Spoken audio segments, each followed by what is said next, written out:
નમસ્તે વિદ્યાર્થી મિત્રો. આપણે પહોંચ્યા હતા વાણિજ્યક પત્રોના પ્રસંગોપાત ભાગ. પ્રસંગોપાત એટલે શું?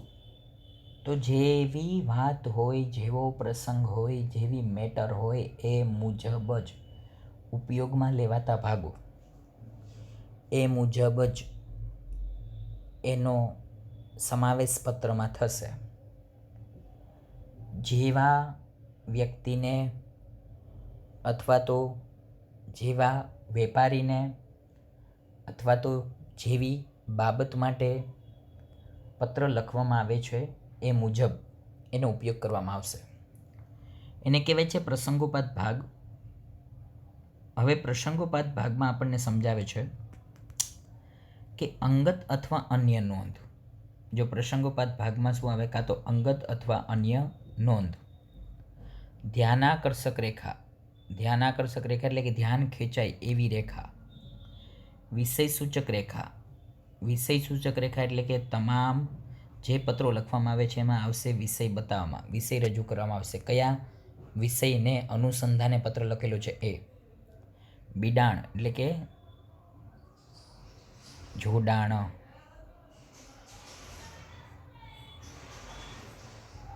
જે કાગળ જોડવામાં આવે ને કહેવાય બિડાણ.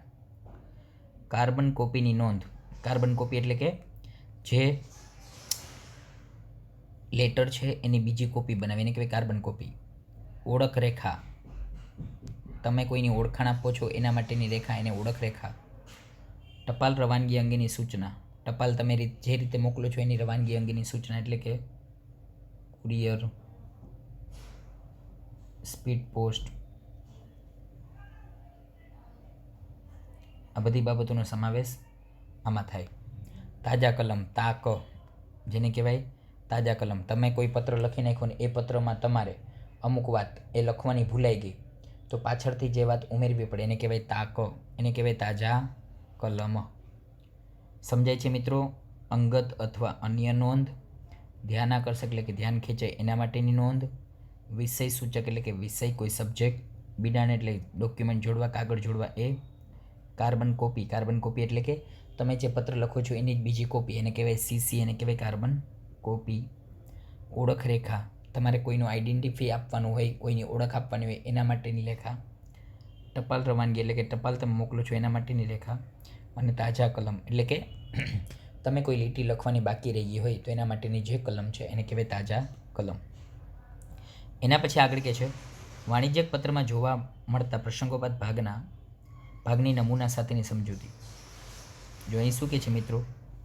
તો કે ભાઈ વાણિજ્ય પત્રમાં જોવા મળતા પ્રસંગોપાત ભાગની સમજૂતી. તો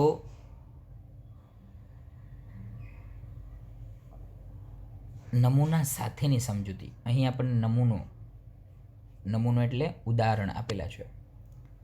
વાણિજ્યક પત્રોમાં સમાવાતા 7 ભાગ ઉપરાંત કેટલાક પ્રસંગોપાત ભાગ પણ છે જેમનો જરૂરિયાત મુજબ ઉપયોગ કરવાનો હોય છે. 7 ભાગ એમ છતાં પ્રસંગોપાત ભાગ છે જેનો જરૂરિયાત મુજબ જ્યાં જ્યાં જરૂર પડશે એનો ઉપયોગ કરવાનો. આ પ્રસંગોપાત ભાગના સ્થાને અને પ્રયોજન તથા તેમાં સમાવતી માહિતી અંગે સંપૂર્ણ સ્પષ્ટતા કેળવી તેમના પ્રત્યે કાળજી રાખવી જોઈએ. હવે પછીના પ્રસંગોપાત ભાગ અંગે પૈકી કેટલાક મુખ્ય ભાગની પહેલા અથવા પછીના સ્થાને લખાય છે તો કેટલાક ભાગ હસ્તાક્ષર પછી લખાય છે. હસ્તાક્ષર એટલે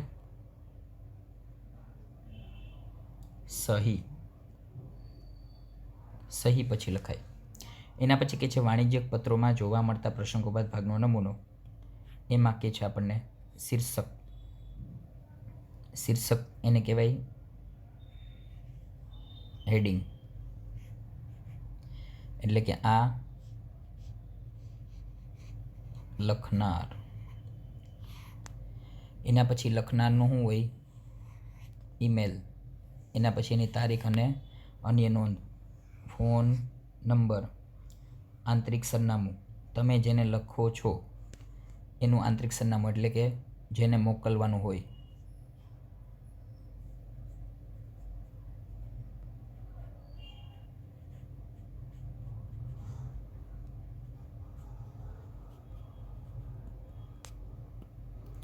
એના પછી ધ્યાનાકર્ષક રેખા. ધ્યાન આકર્ષક એટલે ધ્યાન ખેંચવાવાળી રેખા. એના પછી વિષય સૂચક એટલે કે વિષય સબ્જેક્ટ, એના માટેને સંબોધન, માનનીય સાહેબ, શ્રી અથવા અધિકારી શ્રી, આ બધા શબ્દો એને કહેવાય સંબોધન. ઓકે. એના પછી પત્રનો મુખ્ય ભાગ, બોડી ઓફ ધી લેટર. એના પછી શુભેચ્છા દર્શક સમાપન. જો શુભેચ્છા દર્શક સમાપન એમાં શું કહેવાય ખબર છે? આભાર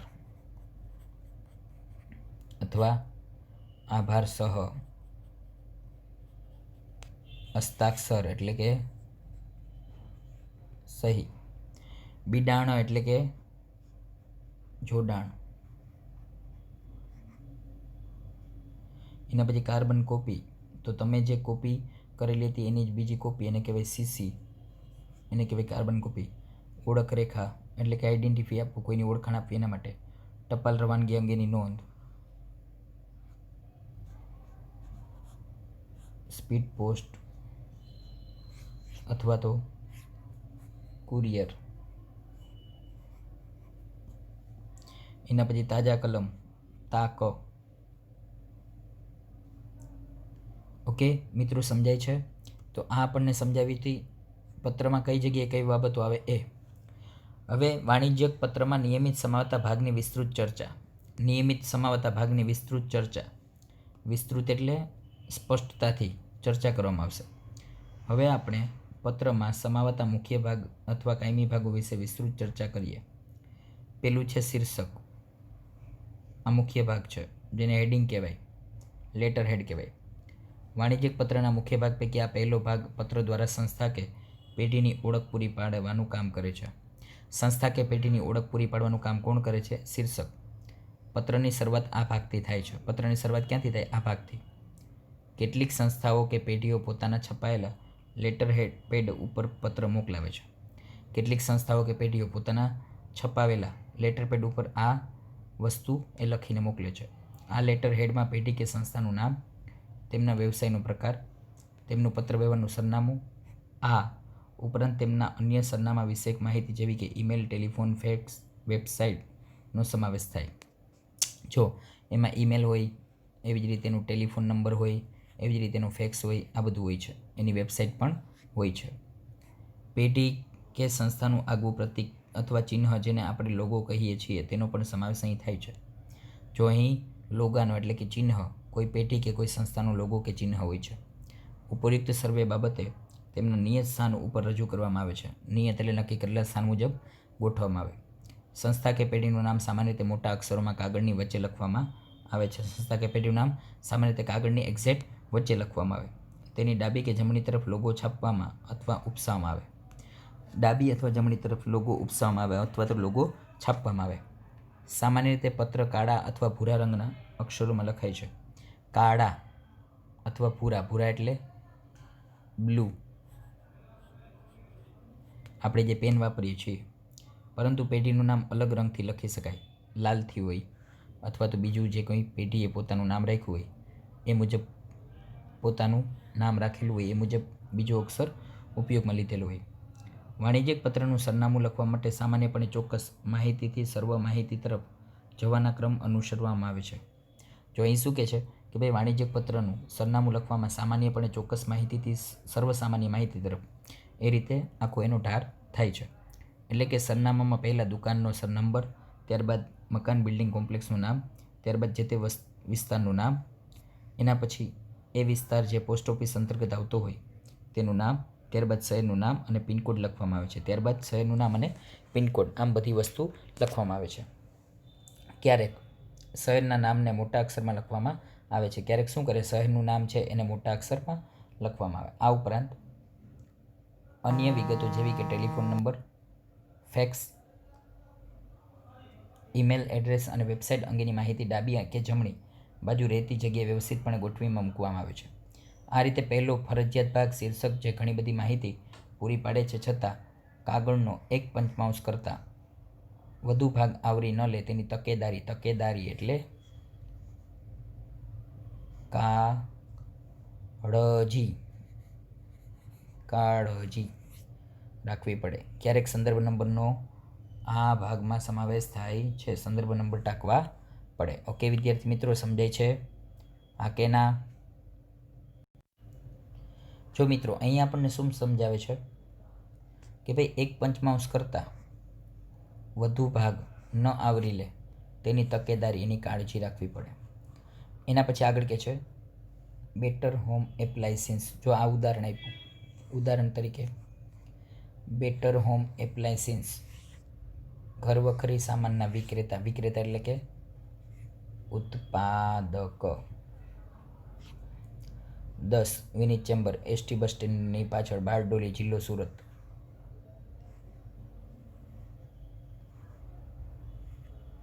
બરાબર. ફોન નંબર, ફેક્સ નંબર અને ઈમેલ એડ્રેસ, આ બધી બાબતો અહીં આપણને આપ્યું છે. જો અહીં શું કે છે, આ પત્રનું શીર્ષક આ રીતે પણ લખી શકાય. કઈ રીતે? જો સમજાવે છે અહીં આપણને. આ બધું એડ્રેસ ક્યાં આવ્યું? વચ્ચે. બરાબર. પછી આ રીતે લખી શકાય,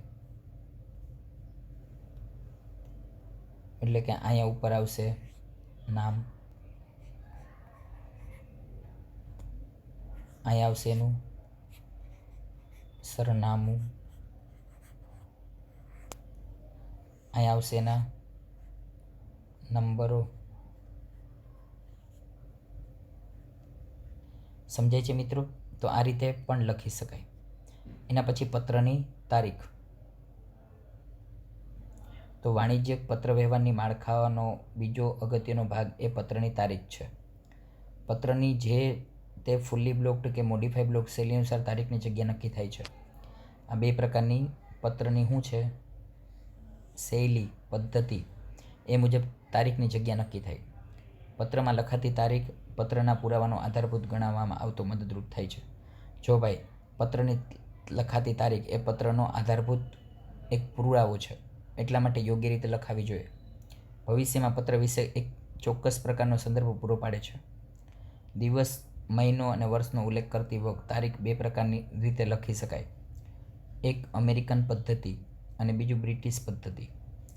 આ પદ્ધતિમાં લખાતી તારીખના આંકડા અંગ્રેજીમાં, જેને કહેવાય કાર્ડિનલ નંબરમાં લખવામાં આવે છે.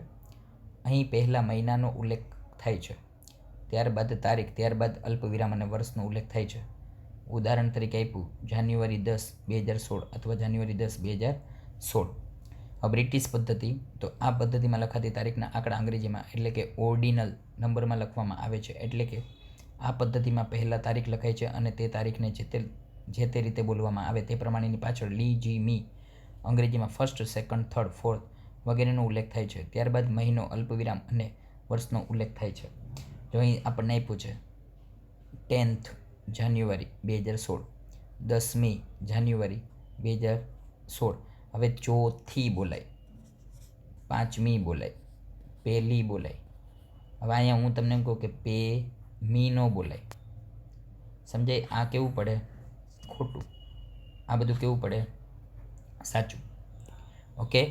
એક બાબત ખાસ યાદ રાખવી જરૂરી છે. જો અહીં શું કે છે, એક બાબત ખાસ યાદ રાખવી જરૂરી છે કે મહિનાનું નામ આખું લખવું જોઈએ. મહિનાનું નામ એ કઈ રીતે લખવાનું? આખું. જાન્યુઆરીમાં જાન્યુ, ફેબ્રુઆરીમાં ફેબ્રુ એવું લખવું જોઈએ નહીં, એવું હાલે નહીં. એ જ પ્રમાણે વર્ષની માહિતી સંપૂર્ણ 4 આંકડામાં આપવી ઠીક કહેવાય. વર્ષની માહિતી 4 આંકડામાં, આ 2016 છે તો એ રીતે, જેમ કે 2016ને બદલે માત્ર 16 લખવું યોગ્ય નથી. તેવી જ રીતે 22/1/2016 અથવા 22/1/2016 લખવું વાણિજ્યિક પત્ર માટે અયોગ્ય કહેવાય. આપણે તો આ પદ્ધતિથી જ, એટલે કે બ્રિટિશ પદ્ધતિથી તારીખ લખવાની થશે. દાખલા તરીકે 22મી છે તો 22મી જાન્યુઆરી 2016. એના પછી કહે છે આંતરિક સરનામું, ઇન્ટરનલી સરનામું, ઇનસાઇડ એડ્રેસ. પત્રના આ ભાગમાં પત્ર મેળવનારનું સરનામું લખવામાં આવે છે. આ સરનામું હાંસિયાને અડીને તારીખ પછી એક લાઈન છોડીને લખવામાં આવે છે. હાંસિયાને અડીને તારીખ પછી એક લાઈન છોડીને લખવામાં આવે. આંતરિક સરનામા માટે પણ ચોક્કસથી સર્વસામાન્ય માહિતી તરફ જવાનો ક્રમ જાળવવાનો રહે છે. તેમાં વિરામચિહ્નનો ઉપયોગ કરવાનો રહે છે. વિરામચિહ્નનો ઉપયોગ કરવો પડે. જ્યારે કોઈ એક વ્યક્તિને ઉદ્બોધન કરીને પત્ર લખવામાં આવે તે વ્યક્તિનું નામ અને જરૂર જણાય તો તેનો હોદ્દો પણ લખવાનો રહે છે. અહીં આપણને ઉદાહરણ આપ્યું કે ભાઈ જરૂર પડે તેનો હોદ્દો પણ લખવો પડે. આંતરિક સરનામામાં ભાગરૂપ જ્યારે કોઈ નામ લખવામાં આવે ત્યારે તેમની આગળ સન્માનવાચક વિશેષણ એ વિશે ખાસ ધ્યાન આપવાનું રહે છે. સામાન્ય રીતે જ્યારે કોઈ પુરુષનું નામ હોય તો તેની આગળ અંગ્રેજીમાં મિસ્ટરનું ટૂંકું મિસ લખાય છે. ગુજરાતીમાં તેને શ્રી અથવા શ્રીમાન કે શ્રીયુક્તનો ઉપયોગ થાય છે. દાખલા તરીકે મિસ્ટર જે કે મહેરા તો શ્રીમાન જે કે મહેરા એવું લખાય છે. એના પછી આગળ કહે છે કોઈ મહિલાના નામનો સામાન્ય સમાવેશ થતો હોય અને તે મહિલા જો પરિણીત હોય તો તેમના નામની આગળ મિસ્ટ્રીનું ટૂંકું રૂપ MRS લખાય છે. મિસ્ટ્રીનું ટૂંકું રૂપ MRS લખાય છે. ગુજરાતીમાં શ્રીમતી લખાય છે. જો મહિલા અપરિણીત હોય તો તેના નામ પહેલાં મિસનો ઉપયોગ થાય છે. જો અપરિણીત હોય તેના નામની પહેલાં મિસ લખાય છે. ગુજરાતીમાં કુમારી શબ્દનો પ્રયોગ થાય છે. ક્યારેક મહિલાઓ પરિણીત કે અપરિણીત છે તેવો ખ્યાલ ન આવે તો MS એટલે કે મિસનો ઉપયોગ થાય છે. આ માટે ગુજરાતીમાં કોઈ પર્યાય પ્રાપ્ત નથી. એટલે કે આના માટે ગુજરાતીમાં કોઈ શબ્દ આપેલો નથી. આના માટેનો કોઈ પર્યાય હોતો નથી. એના પછી છે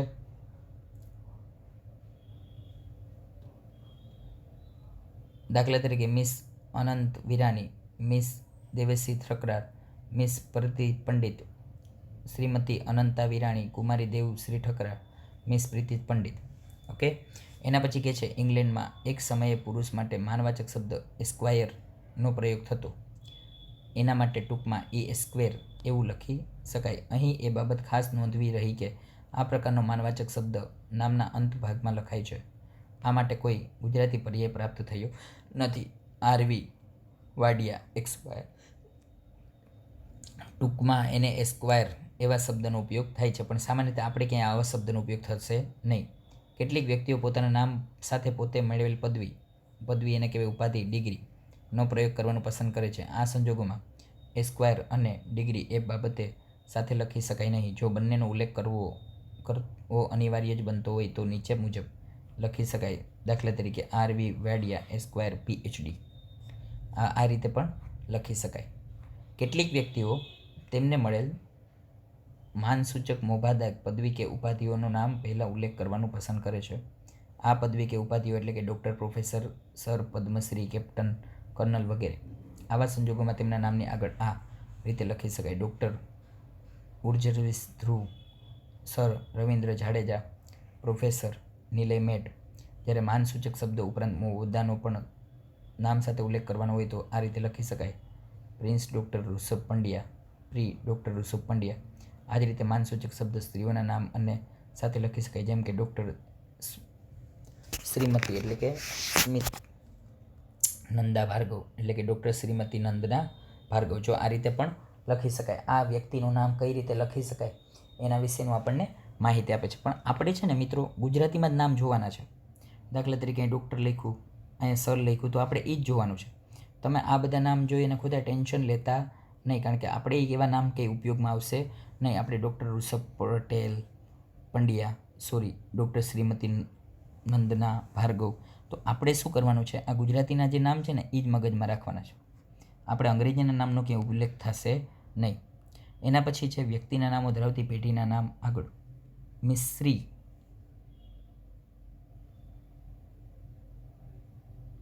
મેસર્સ. જો અહીં શું કહે છે, વ્યક્તિના નામો ધરાવતી પેઢીના નામની આગળ મેસરેસનો પ્રયોગ થાય છે. દાખલા તરીકે મેસર્સ રાજાણી બ્રધર્સ. તો આ કોઈ પેઢી હોય ને તો પેઢીની આગળ મેસર્સ એવું લખાય. સામાન્ય રીતે કોઈ દુકાન હોય ને તો દુકાનની ઉપર તમે આવું જોયેલું હશે. પરંતુ બિન વ્યક્તિગત નામો ધરાવતા પેઢી માટે આગળ ધીનો ઉપયોગ થાય છે. બિન વ્યક્તિગત નામો ધરાવતી પેઢી કે જેમાં વ્યક્તિગત નામ દર્શાવેલું ન હોય એમાં શું લાગે, આગળ ધી એનો ઉલ્લેખ થાય છે. ધી રેડિક્સ કોર્પોરેશન એવો ઉલ્લેખ થાય છે. પછી જ્યારે કોઈ લિમિટેડ કંપની શું કહે છે, જ્યારે કોઈ લિમિટેડ કંપની, ખાનગી પેઢી, બેંક કે જાહેર સાહસોના અધિકારીઓને આંતરિક સરનામાના ભાગરૂપે સંબોધન કરવાનું હોય ત્યારે સામાન્યપણે તે વ્યક્તિનું નામ નહીં પણ હોદ્દો લખવામાં આવે છે. દાખલા તરીકે ધી સેક્રેટરી જાયકોર ગ્રુપ ઓફ ઇન્ડસ્ટ્રી અમદાવાદ. આપણે આ જ જોવાનું છે મિત્રો, આ જોવાનું નથી. એના પછી the manager state bank of India Navrangpura Ahmedabad. જો આ રીતે આપણે લખવાનું રહેશે કે જેમાં શું હોય, વ્યક્તિનું નામ અને વ્યક્તિનો હોદ્દો, આ બંને વિગતો એમાં દર્શાવેલી હોય. એના પછી કે છે સંબોધન. તો આંતરિક સરનામાની પછી એક લાઈન છોડી ડાબી તરફ હાંસિયાથી બાજુમાં યથાયોગ્ય સૂચક સંબોધન એટલે કે આવકાર સૂચક શબ્દો લખવામાં આવે છે.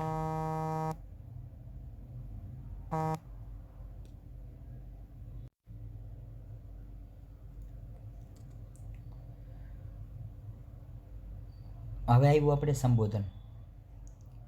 આંતરિક સરનામા પછી એક લાઈન છોડી ડાબી તરફ હાંસિયાની બાજુમાં યથાયોગ્ય સૂચક સંબોધન એટલે કે આવકાર સૂચક શબ્દો લખવામાં આવે છે. સામાન્ય પ્રણાલી પ્રમાણે કોઈ પણ વ્યક્તિ સાથે વાતચીતની શરૂઆત શુભેચ્છાઓની આપલે દ્વારા થાય છે. આ શુભેચ્છાઓ hello, good morning, how are you, કેમ છો વગેરેથી સ્વીકારવામાં આવે છે. પત્રનું મુખ્ય હાર્દ હવે પછી શરૂ થતું હોવાને કારણે તેમ પહેલાં પત્ર વાંચનારને યથાયોગ્ય સંબોધન કરવું ઠીક ગણાશે અને તેથી જ આ સંબોધન dear sir, dear madam, dear miss Suri, my dear Thakkar એવું થઈ શકે.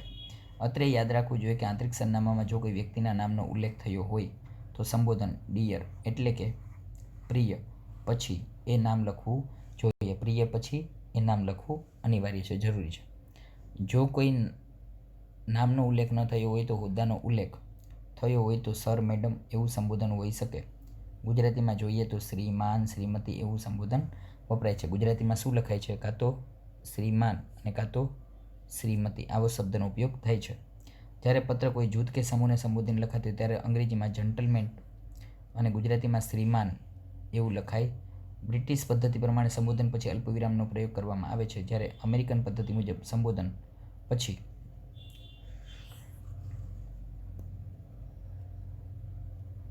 મહાવિરામ. સંબોધન પછી શું લખાય છે? મહાવિરામ એટલે કે આવી નિશાની વપરાય છે.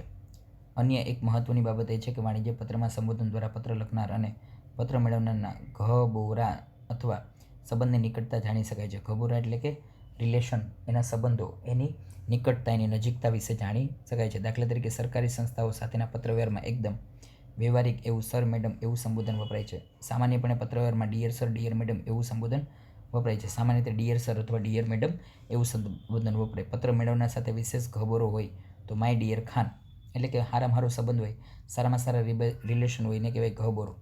જો ગહબોરો હોય તો માય ડિયર ખાન એવું સંબોધન વપરાય છે. ગુજરાતીમાં સામાન્ય રીતે શ્રીમાન, શ્રીમતી, સાહેબશ્રી, મહેરબાન, મહોદય, મહાશય જેવા સંબોધનો વાપરી શકાય. પત્રનું સંબોધન પત્રના અંતે લખાતું શુભેચ્છા દર્શક સમાપન કેવું લખાશે તે નિયત કરે છે. જો કાં તો શ્રીમાન લખાશે, કાં તો શ્રીમતી લખાશે, કાં તો સાહેબશ્રી લખાશે, કાં તો મહેરબાન શ્રી લખાશે, કાં તો મહોદય શ્રી લખાશે, કાં તો મહાશય લખાશે, તો આવી રીતે કોઈ પણ શબ્દનો ઉપયોગ કરી શકાશે. એના પછી આગળ કે છે પત્રનો મુખ્ય ભાગ જેને કહેવાય બોડી ઓફ ધી લેટર. સંબોધન પછી તરત જ પત્રનો મુખ્ય ભાગ શરૂ થાય છે, જે પત્રનું હાર્દ છે. હાર્દ છે એટલે હૃદય છે. આ મુખ્ય ભાગ સામાન્ય રીતે 3 ફકરાઓમાં વહેંચાયેલો હોય છે. પેલું પ્રારંભિક ફકરો, બીજું મધ્ય ફકરો અને ત્રીજું અંતિમ ફકરો.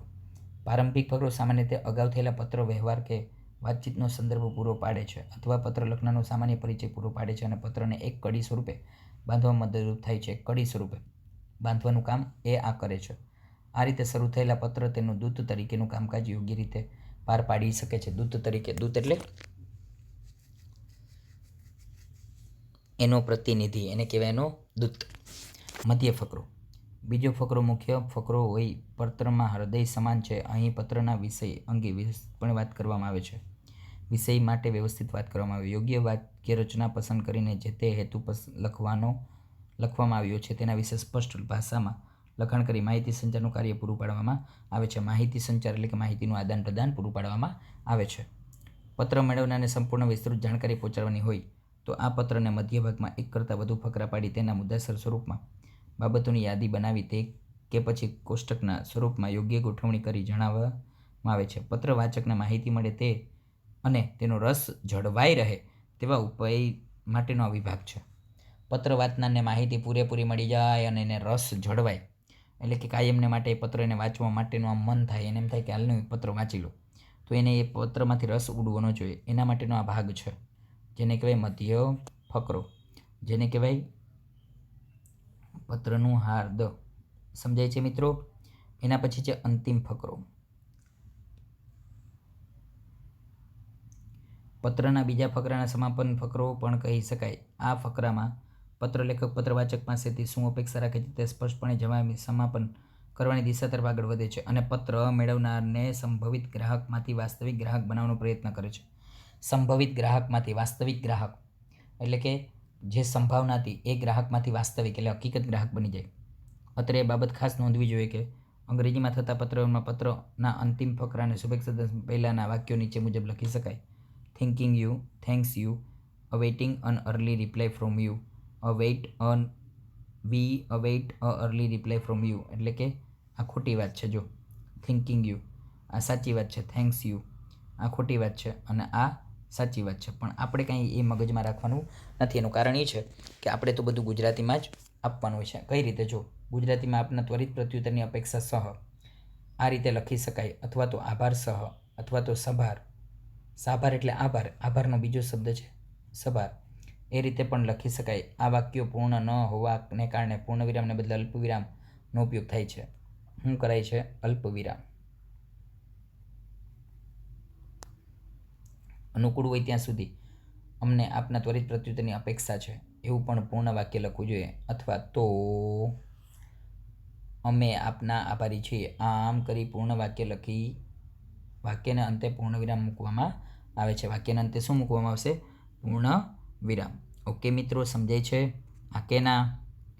એના પછીનું શુભેચ્છા દર્શક સમાપન એ જોશું આપણે નેક્સ્ટ લેક્ચરમાં. Okay, thank you.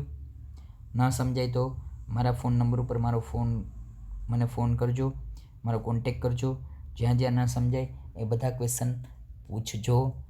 હા નહીં પાડી દેતા, એક વખત વાંચજો અને જેટલી બાબતો સમજાતી જતી હોય ત્યાં ટીક કરી નાખાય, ન સમજાતી હોય ત્યાં પણ ટીક કરાય કે જેથી કરીને ક્વેશ્ચન પૂછી શકીએ. Okay, thank you.